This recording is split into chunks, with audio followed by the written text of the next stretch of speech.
Salam jiwa suci, ketemu lagi dalam acara baru kita Mirror, yaitu mendengarkan cerita-cerita horor.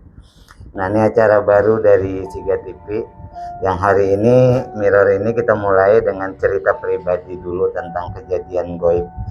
Karena apa? Hal-hal yang gaib itu memang ada dan kita tidak bisa mengatakan itu tidak ada karena banyak orang mengalami tentang kejadian-kejadian gaib, kejadian-kejadian mistis dan hal-hal yang di luar logika dan nalar manusia.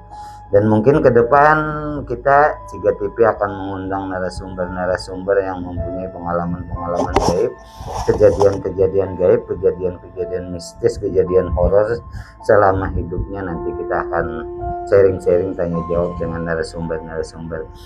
Tapi ini pengalaman pribadi Mr. Siga dulu. Jadi Mr. Siga itu pernah mengalami kejadian gaib. Jadi sepanjang perjalanan Mr. Siga itu sering sekali ketemu hal-hal yang gaib semenjak kecil. Sudah ketemu tentang kejadian-kejadian aneh yang mungkin anak-anak yang lain tidak mengalaminya, tapi Mr. Siga mengalami kejadian itu. Nah, sahabat Siga, kejadian itu cukup berkesan dan sampai sekarang itu masih diingat. Padahal kejadian itu sudah lama sekali. Itu kejadian tahun 91 saat Mr. Siga itu usia kelas 2 SD. Nah, Mr. Siga itu punya adik yang namanya Yusran. Itu adik Mr. Siga itu kelas 1 SD. Nah, itu kejadian itu tepatnya di Kabupaten Parangpisau, Kalimantan Tengah, di Kecamatan Bahaur atau di daerah Pandansari. Nah, itu dahulu kala di situ memang tran, sahabat Siga.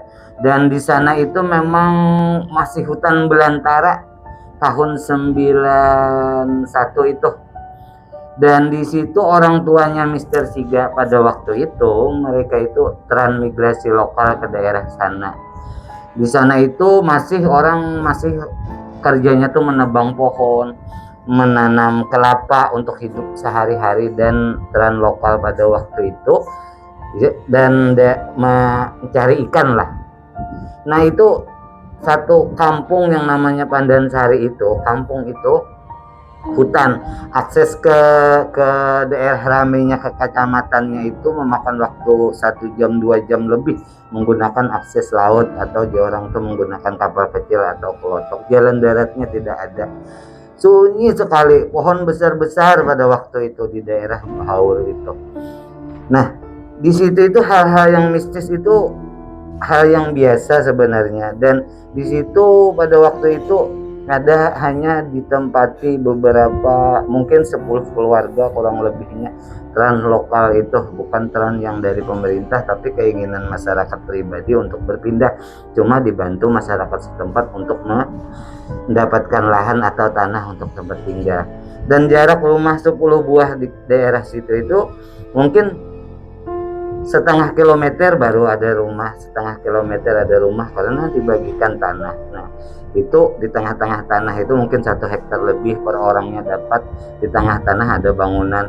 Nah, di selanjutnya pun ada rumah di tengah tanah, di keluarga yang ada bangunannya itu dibangunlah di tengah tanahnya masing-masing. Jadi jaraknya lumayan jauh, sahabat-sahabat Siga.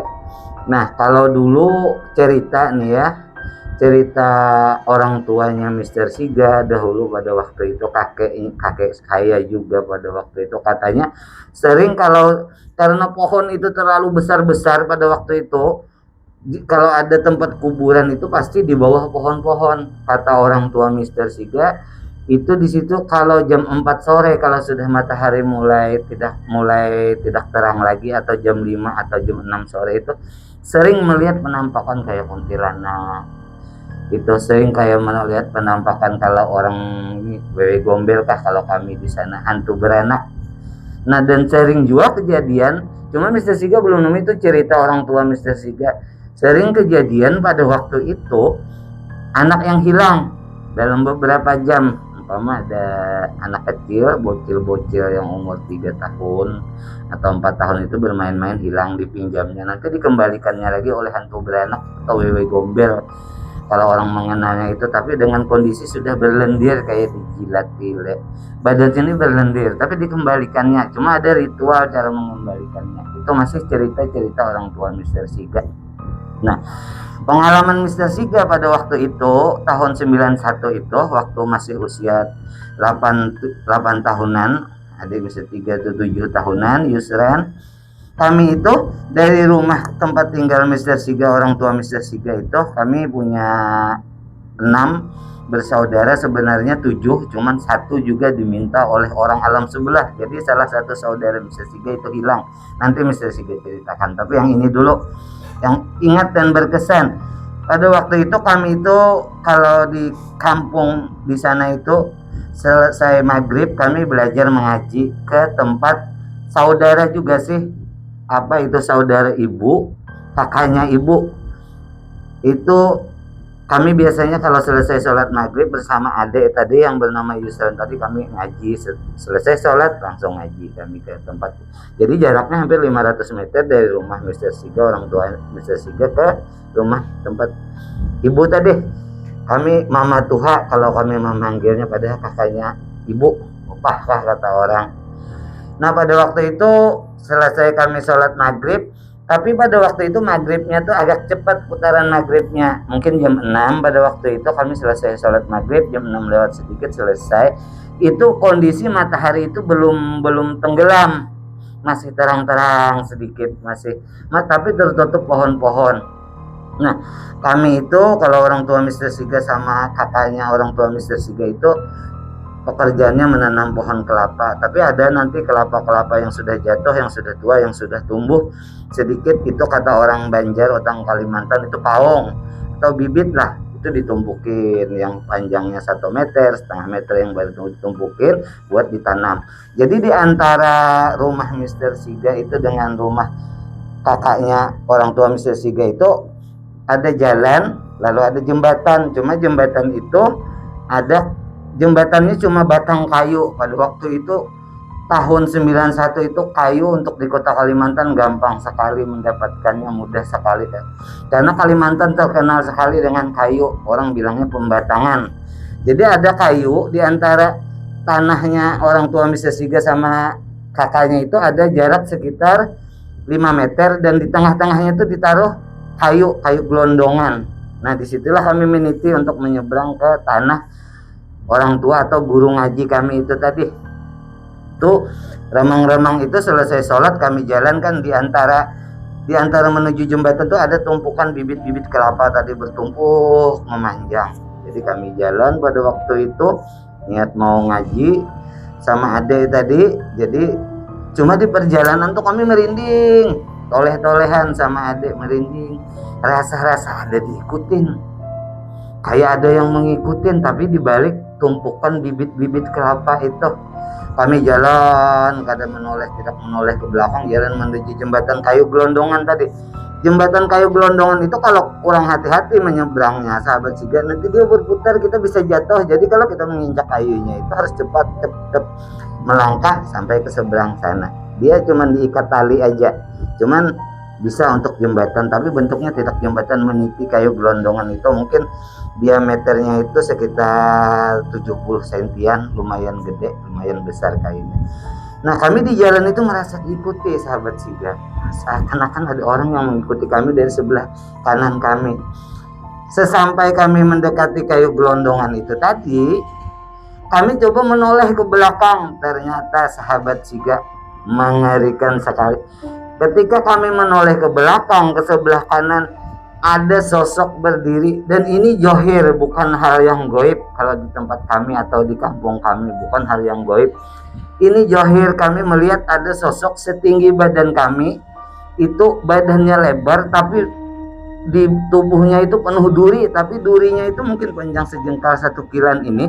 Di bahunya, di kepalanya, di semua penuh duri. Durinya arah ke atas, di tangannya penuh duri, tapi badannya gemuk, lebar, dan mukanya itu seperti jin lah mungkin yang ditulis-tulis itu, tapi lebih ngeri, lebih banyak taring-taringnya pada waktu itu. Kami melihat itu kaget, cuman karena posisi di belakang mau kembali ke rumah takut, jadi kami berpikir ya udah kami terusin perjalanan ke tempat ibu, ke tempat kakaknya mama tadi untuk belajar ngaji, ke tempat guru ngaji kami. Melompatlah kami ke kayu itu. Ternyata sesampai di kayu gelondongan itu kami lihat di depannya ternyata ada sosok yang sama, yang jauh lebih besar daripada yang kami lihat di belakang tadi. Oh, Mr. Siga, pada waktu itu kami ketakutan, teriak segala macam, kan rumah jauh, rumah tempat kami, orang tua kami sekitar 1,5 kilometer, rumah guru ngaji kami kakak ibu tadi sekitar 1,5 kilometer. Kami kebingungan, teriak di atas kayu gelondongan, dan yang besar itu memegang kayu, jin yang besar di depan kami itu memegang kayu juga. Yang di belakang ini memegang kayu gelondongan tadi, jembatan kami sama adik tadi di tengah-tengah. Diputernya kayu itu. Jadi kami itu kebetulan tidak jatuh, masih kau mempertahankan diri dengan adik saya itu. Benar-benar mengerikan. Jadi karena posisi kami itu terlalu dekat dengan jin yang besar itu tadi, kami tabraklah jin yang besar itu. Karena untuk kembali ke jin yang kecil itu kayu gelondong kami sudah posisi sudah hampir sampai ke seberang. Jadi kami tabraklah. Dan itu berasa, sahabat Siga, bukan hal yang goib, yang mistis, itu bukan. Ini benar-benar berwujud makhluk goib yang benar-benar berwujud. Ketika kami tabrak itu, kami dua-duanya mental. Adik saya itu hampir kembali jatuh ke sungai, saya pegangin tangannya. Kalau saya jatuhnya ke tanah di samping dia, kalau adik saya itu hampir jatuh mundur lagi ke belakang, saya pegangin. Tapi dia tidak menangkap kami, ya kan, dia kata jin itu tadi menangkap atau memeluk kami atau mencengkeram kami dapat. Tapi waktu kami tabrak tuh dia diam saja, nah, cuman memandangi saja. Jadi kami sudah ketakutan apa segala macam karena sudah di seberang sana.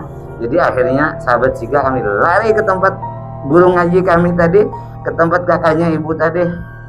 Sudah keringatan, baju kotor segala macam, ketakutan dan apa. Jadi kalau adat istiadat di sana itu, kalau ada kejadian kayak gitu katanya hilang semangat segala macam. Jelas dibikinkan air doa pada waktu itu, waktu kami kecil itu. Sudah susah ngomong menceritakan, cuman guru ngaji kami itu ngerti dan tahu karena memang kampung kami itu atau desa tempat kami itu memang hal-hal yang gaib itu tidak tabu dan benar-benar ada. Dan bukan sebuah ilusi, ini benar-benar berbentuk fisik yang bisa disentuh pada waktu itu kami. Banyak orang berasumsi itu memang suku-suku gaib atau orang-orang gaib dari golongan kiri yang ada di daerah kami itu. Di daerah kami itu dekat muara laut, muara lautnya, laut arah ke laut Jawa, muara laut Banjar di sana. Dan terkenal sekali dengan cerita-cerita mistis seperti itu. Dan sampai saat ini Mrs. Siga kami masih ingat. Jadi kami sampai ke tempat guru ngaji kami dikasih air doa, dibersihkan badan-badan kami, baru kami tenang. Terus dianterin oleh paman, sepupu, dianterinlah ke rumah itu dengan perasaan takut, diantar kembali. Orang tua baru kaget, katanya ini kalau bahasa ini tidak mendengar kami teriak tuh, nah padahal keras teriak minta tolong segala macam waktu kami diputar. Jadi waktu diputarnya itu sekitar berapa putaran saja kami masih kau menyeimbangkan diri dan melompat menabrak itu. Jadi itu sesuai dengan di Al-Quran pun ada Qul a'udzu birabbinas surah An-Nas kan. Ayat kursi juga menerangkan memang ada suku-suku jin itu yang tidak terlihat, suku kasat mata itu.